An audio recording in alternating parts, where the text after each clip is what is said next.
Agradecemos que nos tome la comunicación Angélica Buendía Espinosa. Ella es investigadora de la UAM Xochimilco y experta en educación superior para platicar sobre este regreso a clases tentativo que ya se ha llamado de la educación superior. Muy buenas noches y gracias por tomarnos la comunicación. Gracias por la invitación. Bueno, primeramente preguntarle usted cómo ve esta situación de que ya se den las clases presenciales a nivel superior, medio superior. Bueno, el retorno es inminente, sin embargo, hemos tenido prácticamente en todas las instituciones de educación superior, yo me atrevería a afirmar, pues por lo que conozco, en que hemos tenido el cuidado de desde hace tiempo ir preparando este retorno que sabíamos que iba a llegar y que tiene que ver pues con las condiciones físicas y también socioemocionales de un regreso después de pues una ausencia relativamente prolongada, lo cual implica un retorno corresponsable de las comunidades educativas y también, desde luego, un compromiso institucional muy fuerte para que existan las condiciones para ese retorno.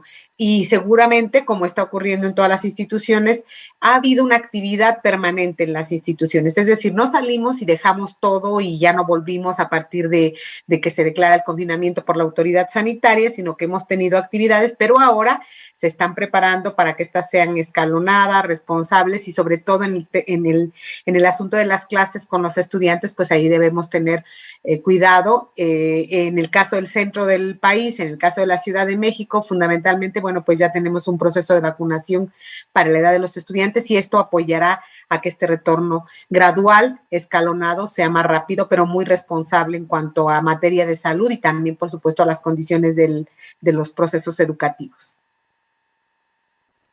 Profesora, si usted ve bien que se regresa a PIN en medio superior masivamente, ¿cómo se debe de dar? Precisamente porque este sector no está vacunado, ni siquiera está programado, ya que el presidente Andrés Manuel López Obrador se ha negado a dar luz verde, siendo el presidente, siendo un jefe de Estado. También se ha mostrado en su negativa el zar de la pandemia en México, el doctor Hugo López-Gatell, quienes han dicho no se van a vacunar todavía a los adolescentes, niños o adolescentes de 12 a 17 años, y este grupo es pues también uno que ya debería o que podría regresar a clases presenciales masivamente. Bueno, ahí hay que tener cuidado. Evidentemente estamos en este proceso de vacunación, pero hay que tener también mucho cuidado y mucha responsabilidad en torno a el asunto del efecto de las vacunas en esta edad, ¿no? Que es lo que se ha estado discutiendo. Desde luego que tiene que haber un compromiso del gobierno para que en el momento en que se tengan las pruebas y los ensayos clínicos que se requieren sobre los efectos de la vacuna, dado que en este periodo, en esta edad de los jóvenes, de las jóvenes, de los niños, niñas, es muy importante, por lo menos lo que ha dicho la Organización Mundial de la Salud, es verificar que efectivamente se puedan vacunar y que no tengan algún efecto adverso, pero desde luego que tiene que ser una medida que el gobierno debe tomar para que pueda haber un regreso a clases. Y yo creo que sobre todo porque han sido justamente los niños y las niñas de menor edad, ¿no? Las primarias que ya están regresando, quienes nos han dado una muestra de cómo asumir una nueva forma de convivencia en las escuelas, ¿no? Entonces, desde el uso del cubreboca, desde la manera en cómo interactúan en los horarios de receso, etcétera. Entonces, en ese sentido, creo que sí, así como han mostrado disposición las escuelas, pero sobre todo las niñas y los niños y los padres de familia, pues debe de haber esta disposición también para que pueda ser una prioridad la vacunación en este grupo de edad, ¿no? Finalmente también va un tanto retrasada. El presidente Andrés Manuel López Obrador dijo que en octubre por lo menos iba a tener una dosis. Toda la población mayor de 18 años se ve difícil cumplir esta meta. ¿Usted cree que con estas dificultades sí se pueda dar pues viabilidad al regreso de actividades masivas? ¿Se debe de hacer controlado? ¿Cómo lo caracteriza usted? ¿Qué se debería de dar? Y principalmente para no afectar tanto la educación como hasta ahora se ha afectado por la educación vía remota. Sí, bueno, yo creo que evidentemente tenemos un retraso. Si ustedes saben la cifra, ¿no? La cifra en general del 36% de la población ya con un esquema de vacunación completo, pero también hay que pensar que todos sabemos que la vacuna, es decir, este esquema de vacunación que tenemos, pues va a caducar y tenemos que prepararnos. Es un reto muy, muy fuerte para el Estado y para, por supuesto, también para la población, porque va a llegar ya el momento en que tengamos que otra vez pensar en que debe iniciar nuevamente el proceso de vacunación. Y en el caso de los jóvenes, definitivamente este regreso así masivo, masivo, tiene que ser muy cuidado. O sea, es decir, todavía algunos no tienen la vacunación completa, pero sobre todo es que ya para regresar tenemos que pensar en las condiciones de cada institución, ¿no? Porque no estábamos preparados para una situación como esta, en donde probablemente tengas salones o tengas espacios que no están listos para poder cobijar a todos los jóvenes, y en ese sentido tenemos que hacer coincidir que este regreso masivo, digamos masivo, tiene una temporalidad. Tampoco se puede ir al infinito para decir cuándo regresamos hasta que, no, tiene, y ahí necesitamos también, por supuesto, que el proceso de vacunación se intensifique y que eso pueda ayudar a que esa masividad del retorno pueda, digamos, apresurarse un poco más, porque de entrada lo que sí tenemos que cuidar es que no podemos nosotros arriesgar, ¿no? En términos de salud, si no tenemos las condiciones institucionales para hacerlo. Y yo creo que todas las instituciones están trabajando en eso, es decir, de qué manera pueden ventilar mejor los salones, qué espacios abiertos tenemos, qué actividades son prioritarias. Lo que tú has dicho es muy importante. Digamos, hay formaciones, hay profesiones que requieren de espacios ya que ya no pueden esperar en términos de los efectos de rezago educativo que ha tenido la educación virtual y que fue pues una transición obligada.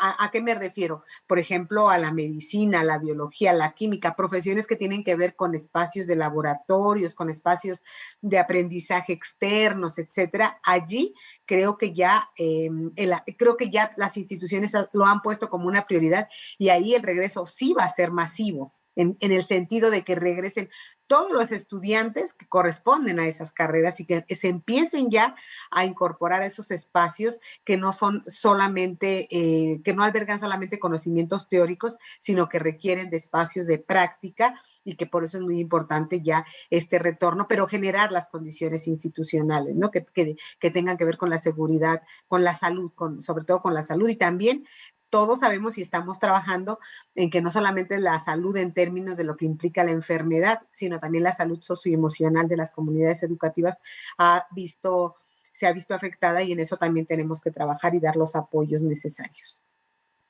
Sobre esto que le comentaba hace un momento, rápidamente les damos los datos más actualizados a hoy 22 de octubre.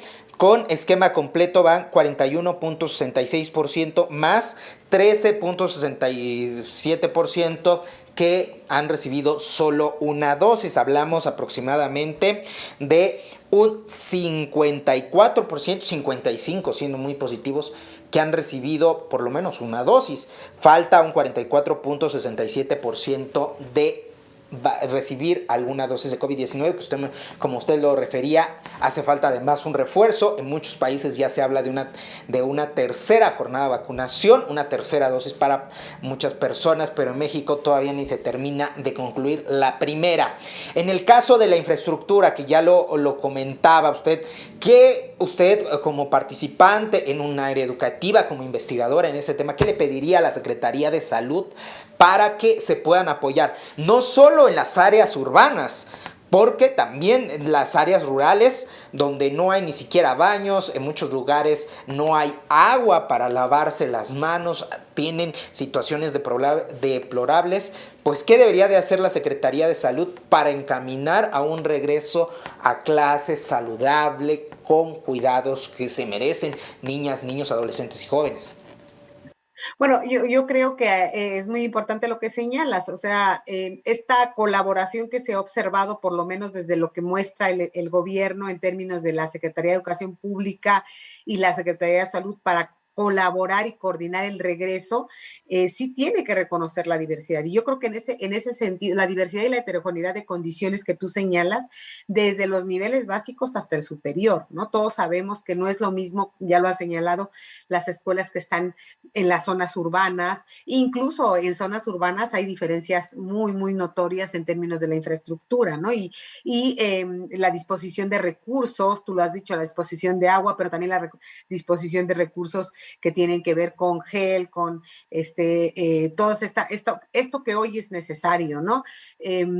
Creo que ya todos hemos aprendido que es muy importante y que el cubrebocas, por ejemplo, ya es parte de nuestra responsabilidad personal y de que estamos cada vez más acudiendo a tener cubrebocas que son ya permanentes, que además también tiene implicaciones en algunos momentos para el medio ambiente, ¿no? Toda la cantidad de basura que se genera, aún sea reciclable o lo que sea, bueno, pero tenemos un proceso allí que también es educativo, parece que no, pero también es educativo. Entonces ya nos hemos ido apropiando de el uso de cubrebocas como una manera, como la principal manera de protegernos, porque así lo han dicho los expertos, que incluso señalan los tapetes no sirven, los sanitizantes no sirven, investigaciones médicas han indicado eso.